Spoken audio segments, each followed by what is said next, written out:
Mikä on sun bravuurikeittiössä? Se on toi lähetyssaarnaaja. Mikä se on? Se on semmonen irakilainen pernaruoka, se tulee vähän jauhelihaa ja perunaa. Kanariisi tai nistipat. Joku nistipadan tynkä. Pestu pasta tai jauheliha kastikeäspaketti. Kyllä mä aika hyvä pihveissä ja sitten aamupalaksi mä teen aika usein aika hyvä prodepannari. 10-pinnainen naudan jauheliha, pippuri, suola, Tex-Mex-kastike, tumma makaroni ja raijuusto. Aina Texas-peteet, aina vihreitä kurkkua. Ja jos jaksaa sotkea kädet, hyvät rasvat avokado, niin sillä kasvaa lihakset. Ehdoton bravuuri on avokadopasta, tein sitä myös tänään. Avokadopasta halloumilla ja kanalla. Chorizo-pasta. Chorizo-pasta. Ihan uudella reseptillä tulee tällä hetkellä, niin loistava. Varmaan tortillat, ne on helvetin hyviä aina kun mä teen. Kyllä se on kobeliha. A5, hyvä pihvi. Kinkkuherkku. Ja tuleeko sulta?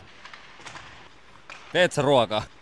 Semmonen hyvä puuhiiligrillissä valmistettu satee kanavarras. Mä tuun teille syömään. Tervetuloa. Mä oon kerran tehnyt himas makaronilaatikkoa ja se oli kyllä niinku parasta makaronilaatikkoa mitä mä oon ikinä tehnyt, niin varmaan se. Mä sanoin, että mun bravuuri on varmaan ihan perus niinku leivät, eri voileivät. Paljon semmosia reseptejä, himas on kovaa valuutta. Mulla on aika monia. On ainakin omasta mielestä hyvä kokkaama. Kun on hyvä wokki, mihin tulee vähän nuudelia ja tuoreet vihanniksia ja vähän kanaa ja jotain hyvää asialle soosia, niin se on aika